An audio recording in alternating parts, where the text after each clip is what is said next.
Who wants or needs any gods at all? I certainly don't. No divine force controls my life, and that's the way I like it. I choose my own destiny. I am slave to no man. Why should I be a slave to a god and let some priest or cleric tell me how to live? Hello, my name is Kate, and I'm gonna tell you about the lady who rose from rags to riches in Krynn in D&D. Ki-T-iara Uth Matar, a commander of Dragon Armies, the Blue Lady, Highlord of Blue Dragonwing, a woman of many names, a famous Dragonlance character who rose from a mere simpleton to the one of the most feared warriors on Krynn and caused death and devastation across the lands. Ki-T-iara is an iconic character of Dragonlance and can be met in large amount of literature and supplementary materials, books, adventures, and short stories. But how did she become like that? Let's figure it out. Ki-T-iara was born to Kitiara Uth Matar, a disgraced knight of Salamnia, who met Rosamund Island in early 318 in Solas, Abanasinia region. They got close, and later this year Ki-T-iara was born. Father left early to continue his mercenary activities, leaving his daughter for 7 years. In 325 AC, he returned back and took young Ki-T-iara with him on a couple of adventures through the next year. Ki-T-iara looked exactly like a tiny version of her father. He took her on a one-shot adventure and cut her hair short to mask her as a boy. Yet, in 326 AC, Gregor packed all things up and left the young girl and her mother. 5 years later, after he left, Ki-T-iara heard the rumors that he died while on the mission with his mercenary gang. After Gregor left their family, Ki-T-iara's mother married another man, Gillen's Magere, and gave birth to Ki-T-iara's brothers, Raistlin and Caramon, in the same year 326 AC. Birth of 2 boys greatly affected Rosamund. She had started to slowly withering away, and Ki-T-iara had to learn how to survive herself without leaning on parental warmth and help. She might even secretly blamed Raistlin and Caramon for that, but still she cared greatly for her half-brothers and spent the next 5 years taking care of the family. In 331 AC, Ki-T-iara left to earn money through mercenary work. However, she supported her family and her brothers, returning back home with money, supplies, and teaching Caramon a bit of sword fighting, since the boy was interested in it in contrast to other twin brother. Kit taught me the meaning of every swear word I'd ever heard, plus a few I hadn't. She taught me to use a sword and fight with honor in the tournaments. But she also taught me how to kick a man in the groin when the judges weren't watching. On one of the fairs, Ki-T-iara learned from Madame Dragatsnu about her real father and decided to find out about his real fate. A bit later, in 332, she got acquainted with the white-robed mage Antimodes and persuaded him to check her half-brother Raistlin talents for magic.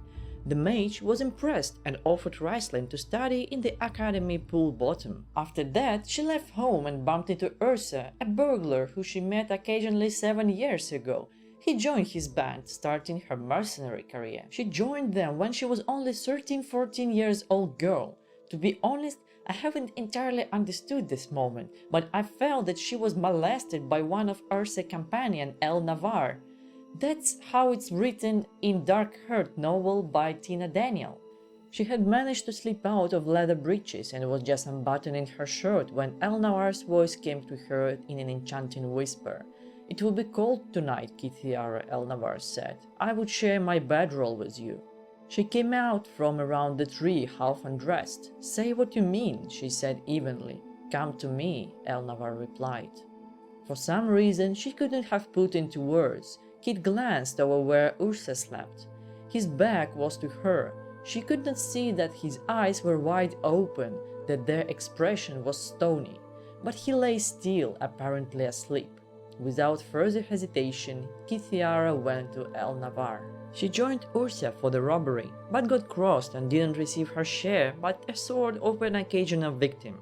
Lost, Ki-T-iara traveled back home to find her mother in a state even worse than before. 2 years she stayed in the inn of the last home and sometimes visited her half-brothers and stepfather Gillen. Eventually, in 334, she met Patrick and Stratku in the inn, traveling friends on their way to northern Ergoth.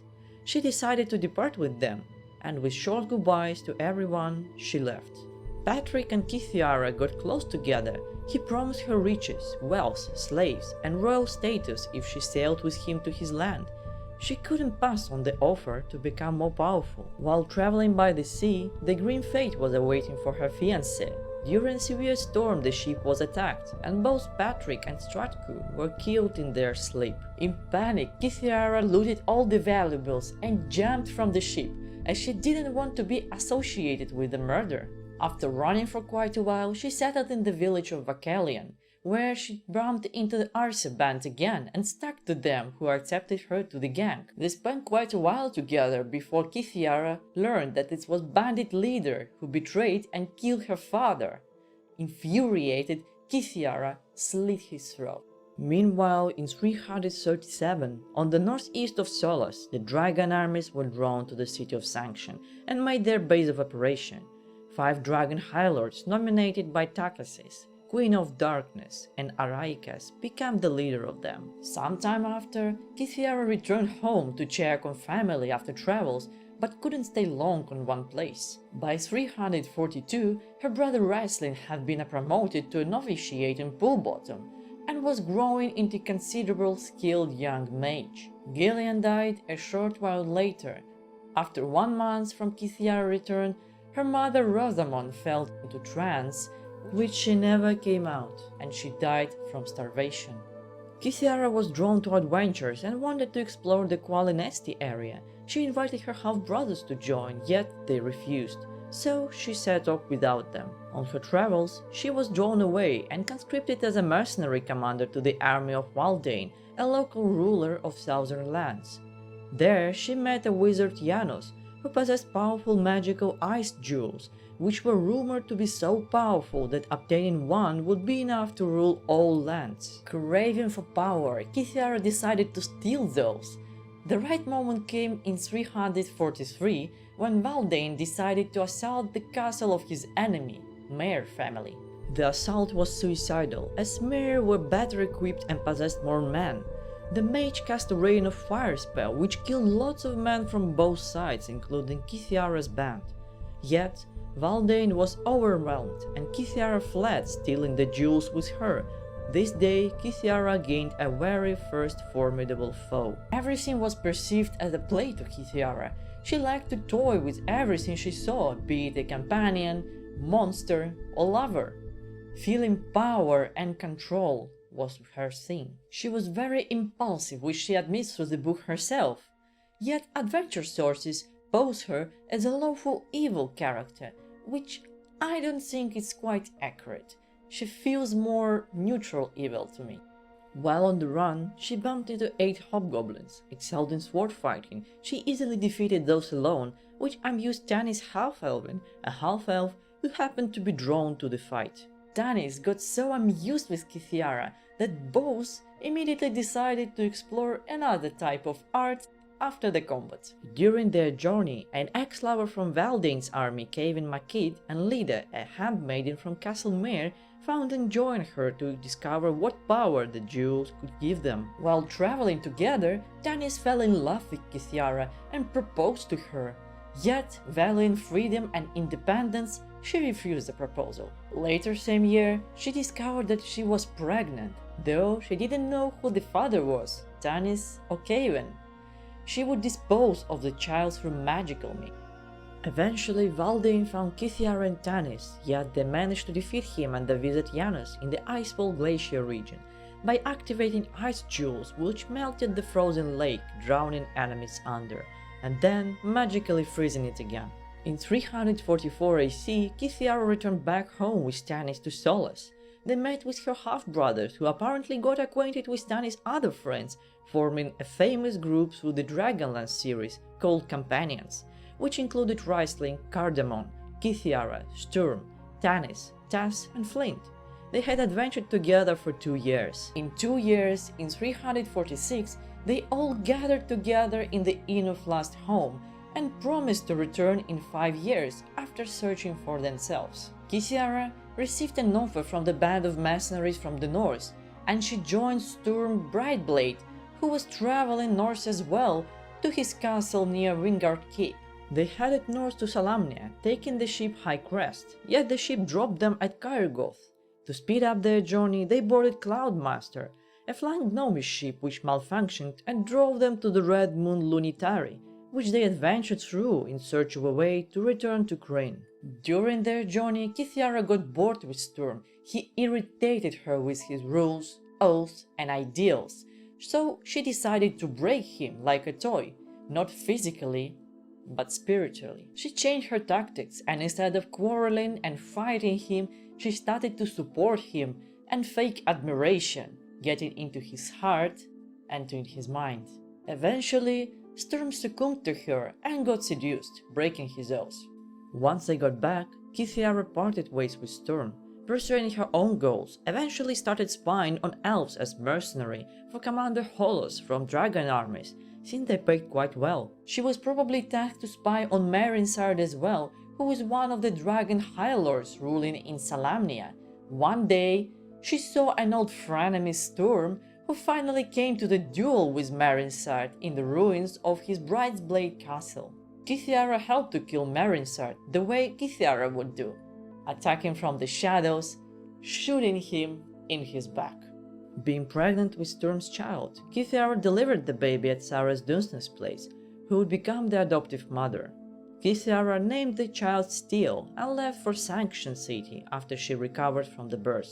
She reached it by 347. There she got acquainted with Bailiff, a human who was a trusted high-rank officer in Dragon Armies, who became Ki-T-iara's new lover, as it was serving Ki-T-iara's purpose of getting an audience with the dragon Highlord Ariakas, a commander of all Dragon Armies. Bailiff introduced Ki-T-iara to Ariakas, who wanted to test her after conscripting on the officer role to the Dragon Armies. Tasked to conscript Immolatus, the ancient red dragon, Ki-T-iara left to his lair. Being incredibly smart and cunning, Ki-T-iara managed to find a weakness in the dragon's armor and forced it to parley with her, eventually recruiting the dragon to the army in early 348. The next test Ariakas gave her was to find metallic dragon eggs, which would be used to create draconians, artificial half-dragon, half-human creatures, twisted through dark magic ritual. Ki-T-iara traveled to Hope's End, where she managed to find the Temple of Paladine, full of dragon eggs. While traveling through the temple, she stumbled upon a secret magical area where she had witnessed her own death. The guardian of the temple suggested her to leave, as it would change her fate and she would have not died then. Yet, Ki-T-iara pursued her mission. To be honest, I don't understand this decision, given that she believed in vision and she wanted to rule Krynn. Seeing her own death would be an obstacle to this dream, so she was not stupid, so why not to play it out differently and still find a ways to her power? Yet, the dragon deflected from the plan and wanted to destroy them. Ki-T-iara followed the dragon to the cave with the axe and stumbled upon her half-brothers Caramon and Ricelin fighting Immolatus. The dragon wanted to get Ricelin's Staff of Magios, who was his real mortal enemy when the legendary wizard was alive. Without hesitation, Ki-T-iara attacked the dragon, who was in human form, breaking his spine with her sword. The same moment, dragon turned to his true form, crashing the cave above it. Yet, with the help of the temple guardians, all three managed to escape the dangerous destruction. Ki-T-iara did what she did best. She stayed in the shadows before her half-brothers left. I think she did so not to show them her allegiance with Dragon Armies. At least not yet. With the arrival of Ki-T-iara in 348, the War of the Lands broke out. Dragon Armies invaded Nordmar and Balifor, while Sylvanester region immediately surrendered, trading freedom to avoid bloodshed. And that's the first part on Ki-T-iara's life and adventures. I've decided to break this video into two parts, before the War of Lands and what came after. And make sure to check on the second part on how Ki-T-iara grows through the ranks of Dragon Armies, eventually becoming the commander, how Lord Thoth, the famous Death Knight, is connected to all of this, and of course my DM tips. And if you like the lore, please press like and subscribe button, and tell me in the comments below who else you would like to hear about. And see you in part 2.